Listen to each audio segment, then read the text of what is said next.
Bonjour, ici Gad Elmaleh pour Aletheia, en direct de Paris.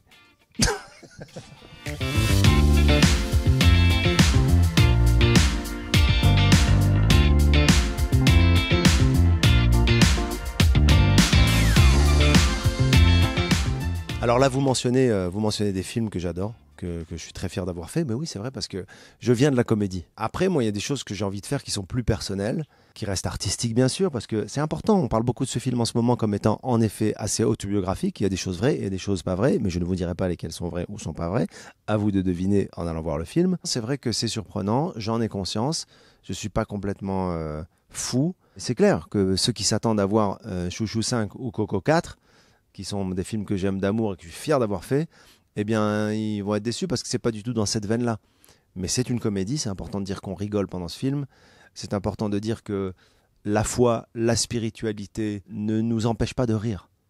Et de rire non pas de la foi ou de la religion, mais avec la religion, en se moquant aussi de nos valeurs respectives, en créant un pont entre les communautés. Je pense profondément que ça, c'est mon combat. Casablanca, étant gamin, je rentre dans une église alors que c'était strictement interdit. Le jour où je rentre dans cette église quand je suis gamin, je me dis mais pourquoi on m'a interdit d'entrer dans cet endroit qui est si doux, qui est si bon, je regarde autour de moi, c'est beau, c'est joli. Et je ne sais pas où je comprends pas bien, puisque quand on m'interdit de rentrer dans cette église, avec encore une fois, et c'est un détail important, mes copains musulmans.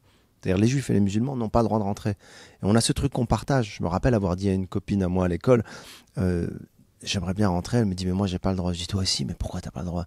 Parce que mon papa il veut pas. Et elle était musulmane, elle est musulmane. C'est une copine avec qui je parle et qui vient de voir le film, qui était bouleversée parce que c'est un petit point de départ qui a fait naître tellement d'autres choses, et cette quête notamment. Donc je suis dans cette église, je rentre, j'y ai pas le droit. Je pense que j'y suis rentré parce que j'avais pas le droit. C'est le rôle d'un enfant de 6 ans, sinon c'est pas professionnel en tant qu'enfant. Et je vois ce qui se passe, il y a cette représentation, il y a cette douceur, cette lumière. Je me dis c'est pas mal, on est bien ici. Tout est parti de là. Même le film est parti de là. Je pense qu'on peut espérer, du moins, qu'il fasse en sorte que les gens se parlent, et que les communautés se parlent, et que le pont entre les communautés, il est inévitable, parce qu'il est même dans nos histoires respectives. C'est le prolongement, en tout cas. Donc j'aimerais que les gens se parlent pour se connaître, et j'aimerais aussi qu'on réfléchisse ensemble sur la présence de spiritualité dans nos vies, qui, parce que laïcité en France, et j'y suis très attaché, et heureusement que le politique et le théologique sont séparés, mais pour autant, on a le droit, et on peut, et je crois même qu'on doit, insuffler cette idée de spiritualité, avec ou sans Dieu, faites ce que vous voulez, chacun comme il veut, de dire à un enfant en France, tu sais, dans la société française, il existe telle et telle et telle communauté, il y en a beaucoup, en fait, eux, c'est ce qu'ils font, eux, ils vont dans un temple, eux, ils vont dans une mosquée, eux, ils vont dans une synagogue, la raison pour laquelle ils font ça, c'est ci, c'est ça. Ça ouvre, ça démystifie, ça connecte. Le rapport à la religion qui est crispé en France, il est légitime, et il s'explique par l'histoire, je ne vais pas vous refaire toute l'histoire, mais pour autant, encore une fois, on peut s'ouvrir à une quête, à une recherche, à une introspection, à de la lumière. Et c'est comme ça qu'on évite toutes les problématiques des tensions intercommunautaires qui existent. Bien sûr, il y a eu un accompagnement, il y a eu des lectures, il y a eu les amis que je me suis fait en allant à Lourdes. Il y a eu Sœur Catherine qu'on voit dans le film, qui est une religieuse, une sœur qui est d'une vérité, d'une force, d'une pureté, qui m'a appris beaucoup. Il y a eu Salfati, le rabbin, qui n'hésite pas à me recadrer. Et ça, j'aime, mais me recadrer avec amour, à me dire voilà ce qu'il y a dans la Torah. Et donc on l'étudie ensemble, et on parle ensemble, et on débat ensemble.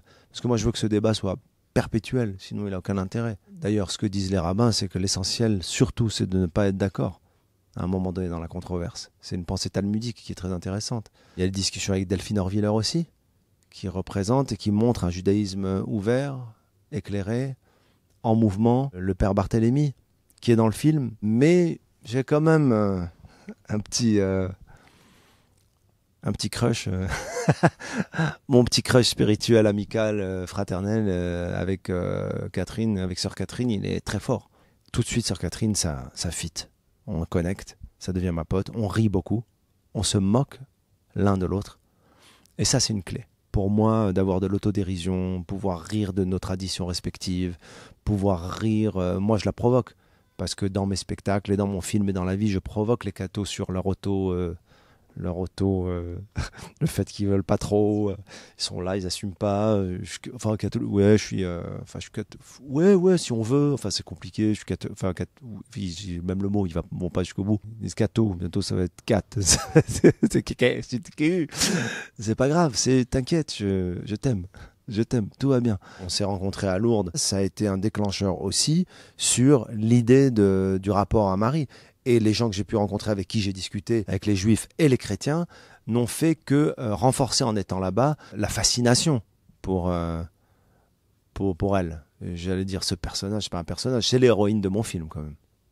C'est la véritable héroïne de mon film, n'en déplaise à ma mère.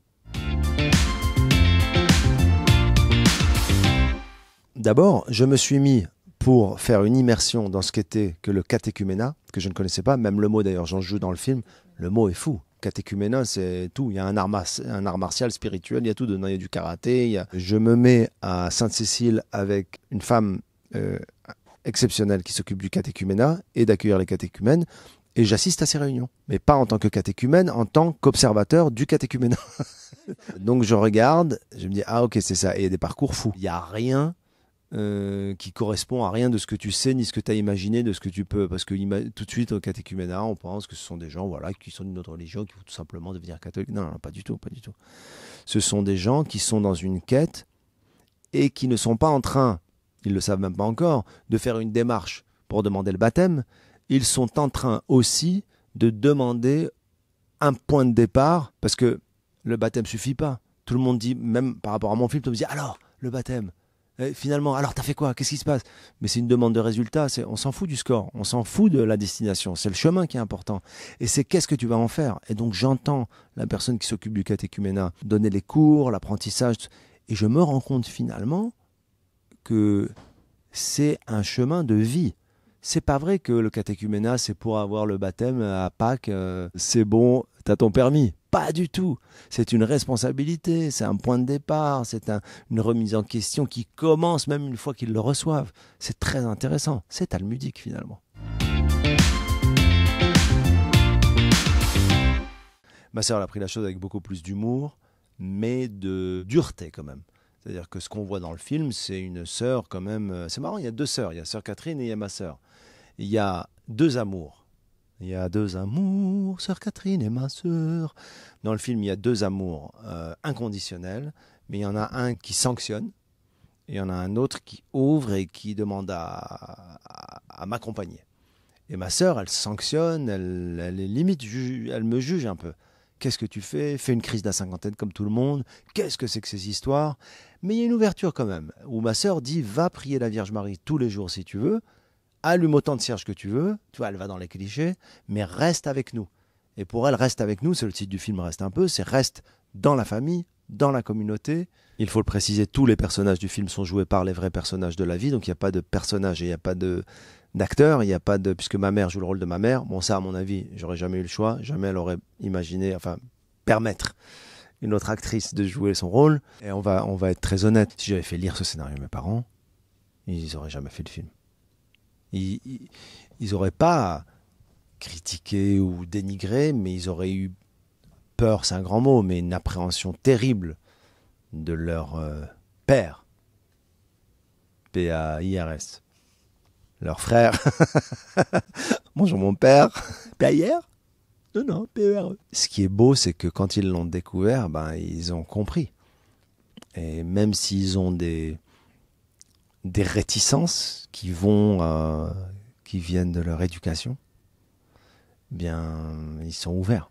On le voit dans le film, je ne veux pas raconter, mais vers la fin du film, on voit à quel point la mère fait passer l'amour avant toute chose, avant le dogme, et d'ailleurs moi aussi dans le film, pour d'autres raisons, vous le verrez, je fais passer l'amour avant la loi. Mais mes parents, je vais vous faire une confidence, ils vont pas être contents si je dis ça, au moment de la sortie du film, Si on les arrête dans la rue et on leur dit qu'est-ce que c'est que cette histoire là, le film de votre fils, là, il fait n'importe quoi. Là,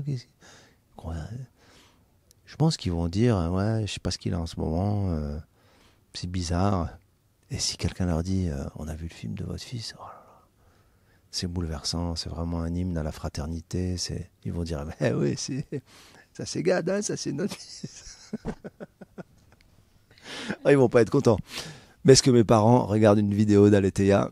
Je sais pas. Je pense que ça, ce sera votre victoire, Aletheia. Le jour où mes parents regarderont une vidéo d'Aletheia. Alors, pour plusieurs raisons, j'ai envie de parler de Saint-Augustin, parce que d'abord, l'idée et la notion de « je crois pour comprendre » et non pas « je comprends pour croire », ça me parle profondément. Quelle que soit la religion, quelle que soit la foi, c'est-à-dire qu'on entend beaucoup autour de nous, les copains, moi si je comprends pas, de toute façon, on peut me raconter ce qu'on veut. Ça. Moi je crois pas, moi. Il faut que je comprenne. Moi tu sais, je suis très basique, hein. Moi, je suis carré. Moi si je comprends pas, mais si tu crois, tu vas comprendre. Et moi je crois à ça. C'est un peu la même notion biblique de Naase Venishma, fais et tu comprendras après. Ça se rapproche énormément. Hein. C'est Moïse, c'est le peuple qui perd confiance, qui se dit on est en train de suivre un gars et on ne sait pas ce qui se passe. Ça fait des années qu'il nous traîne dans le désert.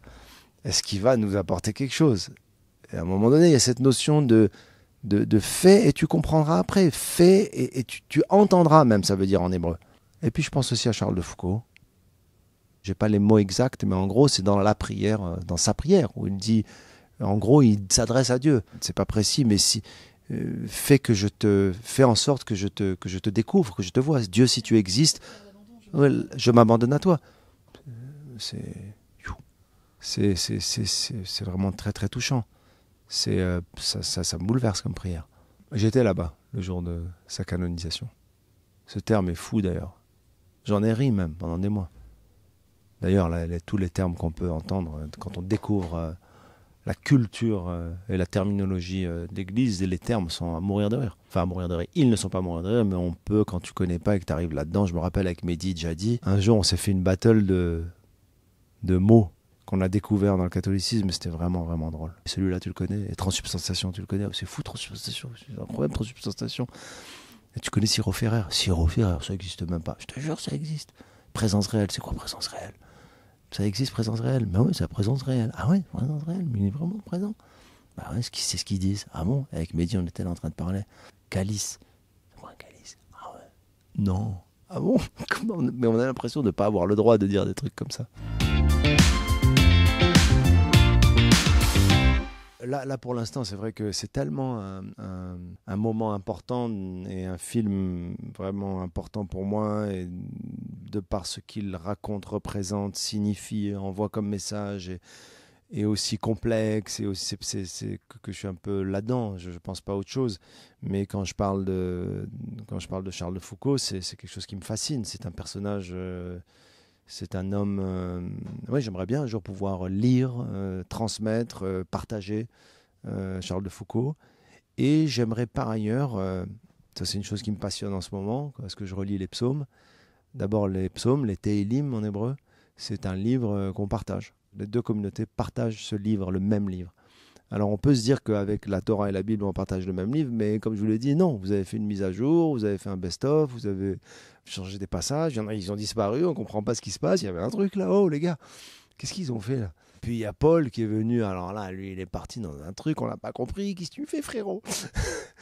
Mais les psaumes, en revanche, c'est le même livre, c'est les mêmes textes. Ça, c'est quelque chose de très intéressant, ça, j'aimerais faire une lecture croisée des psaumes, par exemple, avec des artistes de confessions différentes, des musulmans, des chrétiens, des juifs. Ça m'intéresse. Les psaumes, ça m'intéresse énormément. Charles de Foucault, ouais.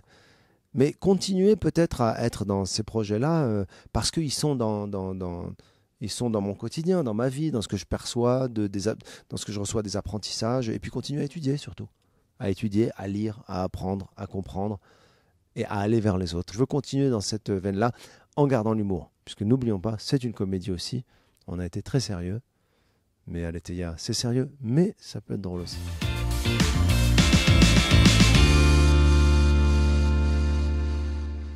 Aletheia? Oui, Aletheia, toute la journée. Oh là là, non.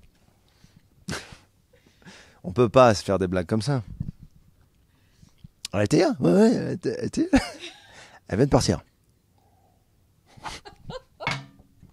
Mais elle était avec qui? Bah, elle était avec. Oh là, on n'a pas le droit de faire des vannes comme ça. On a le droit? Bien sûr qu'on a le droit.